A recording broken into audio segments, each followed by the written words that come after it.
ko mbona uzindutse gose. Oya siniguca nduka ariko ine vyashitse. Ariko nizere kara amahoro. Yeah, okay. Shiro uramuzi. Yeah. Kamenya gena bahamagara kusubira mu nyuma. Okay.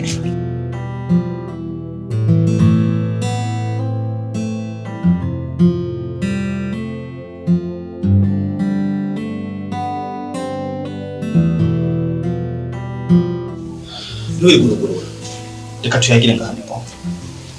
Ariko ngo arashaka kutumva. Ibyo James cyo ndagishiranga. Ibimpanze birebire. Ufite ikibazo nyabaki ko mbona uzananye amashakoshi.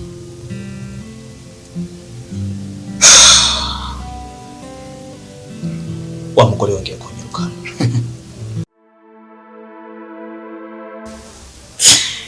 Narakubwiye. Sokora ngukuru umugabo. Umwanya wari wose yifuje kukwirukana kwiruka. Bravo, nabwiye ko uwande. Ariko naco bitwaye. Uri muhira uri isanze. Kare ndibaza bisigaye tuzobiyageje.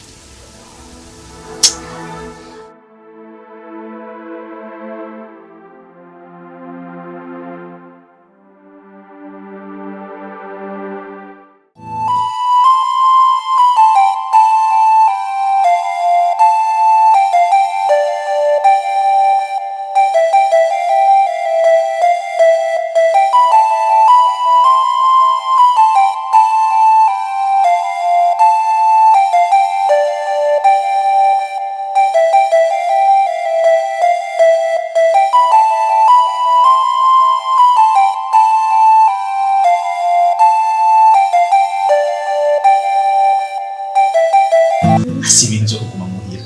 Oya, donc nka weekend geze nkajya bantaje. Ndakurinje mu kabari. Ndakunda gacupa sana. Gakanye kaje kabungabunga. Icyo ndagukunda wewe. Mukomeye. Tubiganye n'ibyo basi. Musanzwe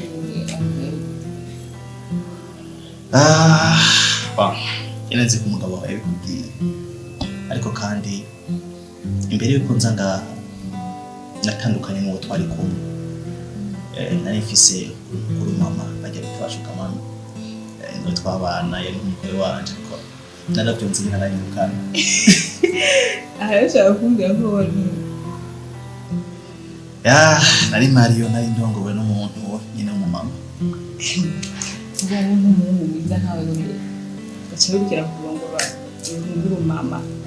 Mbwiye ko wari wakurikiye amahera. Ubuzima buragoye. Bisanzwe urashaka kubaye hatakinda kimwe wihereza. Ugasanga kugira impunzi biragora ameka. Urabona bwarabuze. Ibyo ukoze byose swata. Ukabona umuntu gukunze kuko nakubwiye ko nkunda agacupa. Ikintu kabare turahura, turayaga, turahuza. Ndavuga ati ho kwicwa n'inzara. Reka ngende kumuvuga ko nta kundi. Ariko nyine nari ndabyishimiye kuko naco namuburana. Urukundo rwaguye rwari nyine hagati na hagati.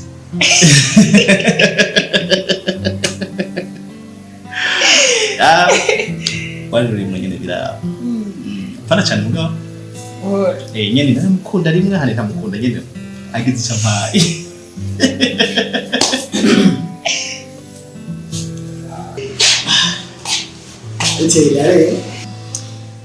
Nako ndamuyagira inkuru y'ubuzima bwanje. Karibu sheri.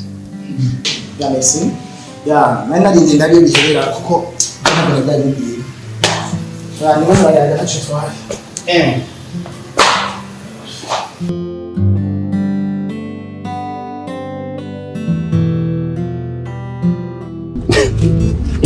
Cyiza cyane birahuriranye. Byari bihuriranye nanjye nje kugura uko nari maze iminsi myinshi nimbira kuza kuraba kuko hari ikintu nyamukuru nashaka tuvugana. Nashaka kuyagana wewe. Nashaka imbere ko nakubwira manda kubwira ijambo iri. Christine. Kuge mahigwe azarimwe mu buzima. Kandi iyo uteye amahigwe kugira uyaronke bisaba ukore cyane. Eko vyo. Christine.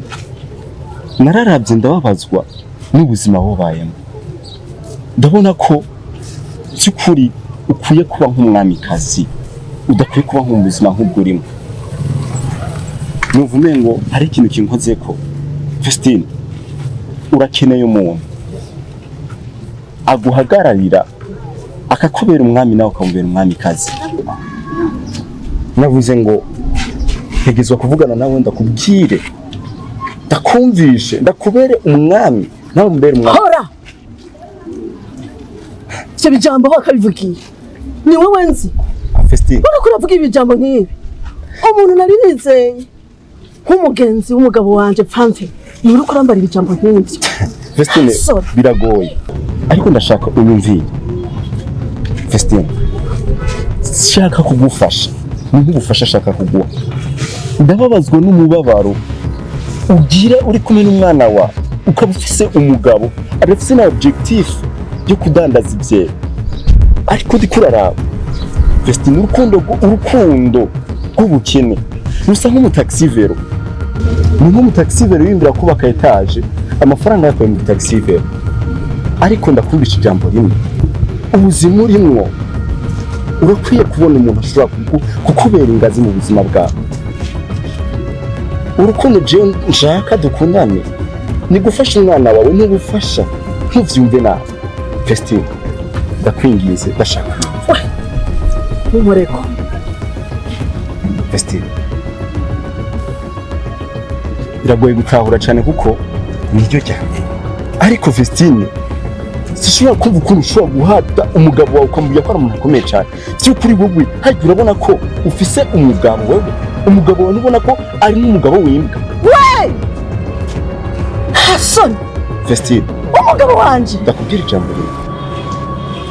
Umugabo wanje ngo ni imbwa. Mbora kubwira ukuri kuravuga, do please, umugabo wawe ni imbwa. Imbwa ni wewe. Fera mu nzira rirengana. ariko umunsi wa none twahaza ngo duheze. Inkuru yawe uraza ko utayiwa amazi.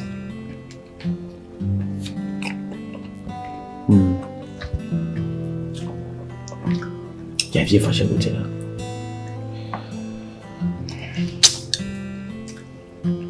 Kugira mu bisanzwe abantu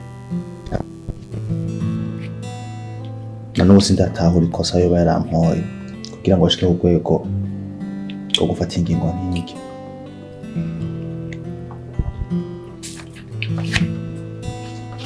Mu bisanzwe umugambi w'Imana ni wo mwiza ku mwana w'umuntu. Nivyo yabonye bibereye.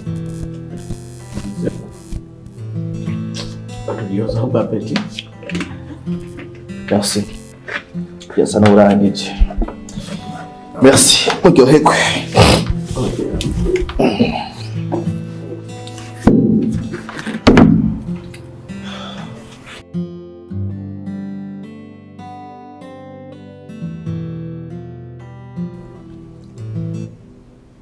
Che.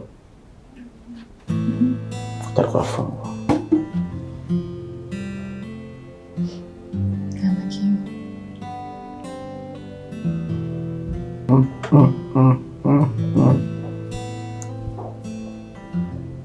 Ndabona inyishu y'Imana. Inyishu y'Imana. Che. Kizo kuri. Twafungo. Che nanakimu. Nanakimu koko.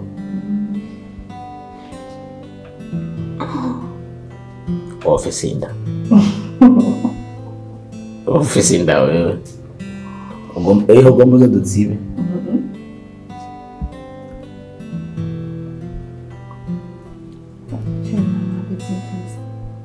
Gushika ntushobora gufungura. Sahira agafungura agaheza. Utarafungura utabaka utwese. Amambe mubazi. Katamusi no murigero mbya kumva kano kisesera. Canke basofu musaba basi no mwembo bombisi. Bisigura katanurigero sa.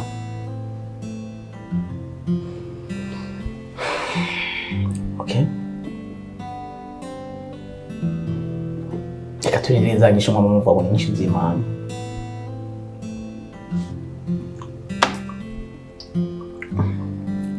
Ariko gerageza basufungura.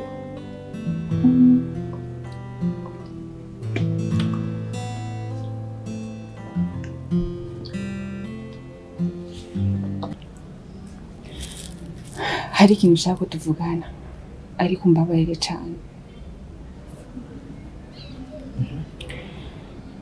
Mukuru wawe urazi ko ndamukunda kandi cyane, ariko sinzi umudayimoni wateye mu rugo rwanje rutuma tutumvikana. Ijoro n'umurango ariko ansaba umwana, kandi urazi neza bofa, umwana sinje ndamutanga, umwana atangwa n'Imana. Sinzi nkora iki, nicyo gituma navuze ati mbabarire kubyo ndiko ndakubwira, umbwire nanje icyo nawe uyumvira je ko nokora. Icyo nicyo kibazo mufise?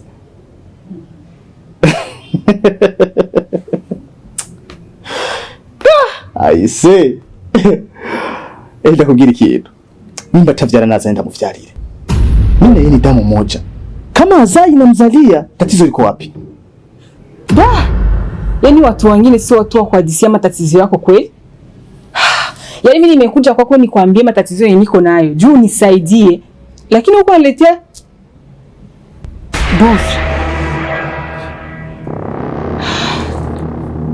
Bof, ndao nimegize big deal. Mimi niko nakutania tu. Hakuna utani wa hivyo. Hakuna. Tena sikia nikwambie. Koma na ukome. Unanisikia vizuri? Sipendagi mimi mtania hivyo. Bofu. Aya.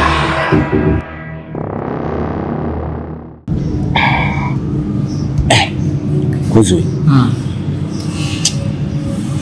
Nk'uyu munsi hari ikintu gikomeye cyane nashaka kuvugana. Nk'ubu naguriye icupa. Vuga hari ikintu nyamukuru nashaka tuvugana. Kuzwe ndashaka umbwire neza, umbwize ukuri. Kuri umugore wawe uramutse. Umugore yo hanze.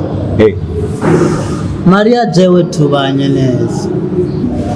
Umugore wawe namubonye ariko kuri ibintu by'indaya, kandi umugore wawe namaze kubona ko indaya yuzuye. Umugore wanje wanguriye njinji uje kunukira nga. Jewe umugore wanje ndamuzi, ntabwo ari indaya. Uguri kuravuga z'umugore wanje. Nimba nawe waje kunukira inzoga, jewe muradingurira inzoga. Doyiheba ngiki. Kuzwe ndababajwe no kuba umuntu nitwa ngo umuvandimwe amaso yiwe yarahumye yaranyigeje. Yanje Kuzwe umva iki kintu kimwe, ibintu nabonye uyu munsi ni ibintu bitangaje cyane. jewe urambona swana jewe. Ntubifatire rero ku nzoga ngo uze kwinjirira mu rugo. Urugo rw'iwanze rwubatswe jewe n'umugore, kandi umugore iyo ndamukuye nije ndamuzi. Wa mugabo we ntufatire ku nzoga jewe. Mugore wabonye si uw'iwanje, kandi ribi rya mbere ariryo rya nyuma wa mugabo. Wavyumvise? Kuzwe ndashaka kuyumva. Okay, sishaka kuguteranya n'umugore wawe. Uri umuvandimwe ntashobora no yaka umugore wawe. Twese ubona ko ufite amafaranga ntashobora kwiteza umugore wawe. Ariko ndashaka kubwira ko umugore wawe comportement afise sizo umugore yubatse kandi afise n'umwana n'umugabo yiyemera. Maria n'umugore afise akaranga kandi w'indero umwambika ibara nk'iryo. Reka ndayisige jewe nditahe, kandi gutaha kwiwanje ntumureke. Umvise nanje ube wumvise ibyo ndakubariye. Sishaka kuza kunyubakira jewe. Urugo rwose rufise uko rwubatse. Uza kumfatira ku nzoga jewe.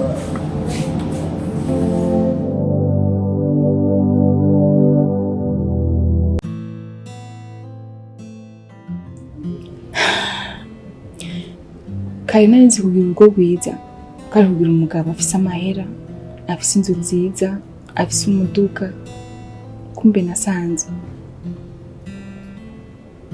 atari ivyo biba bikeneye mu rugo.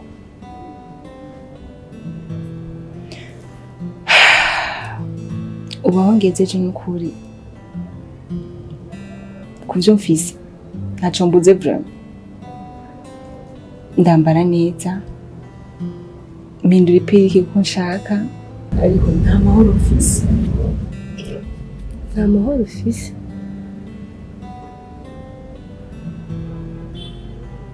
Gute ushobora kuvuga ko ata mahoro ufise muri urugo rwawe? Ufise umugabo yambara akaberwa, nawe uri beje usa neza.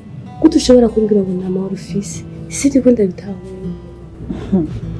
Nashobora kubitahura ko bitarakubako. Ubu no kubwira mu rugo rwanje indirimbo umugabo wanje aririmba ni umwana abyutse mu gatondo, umwana saa sita ndamushirira ibyo kurya, umwana mwijoro hoho, ijoro ryose shaka umwana. Darusha Ntukaruhe mashe, umwana atanga n'Imana. Ndakwinginze shishikara usenge uyisabe izogusubiza n'ukuri. ari ugusenga narasenze kandi bikwiye vraiment. Gusa ubu hageze aho nihebura. Mwiza wanje ntiwihebure, ahubwo senga cyane kuko ndakubona wamaze gucika n'intege.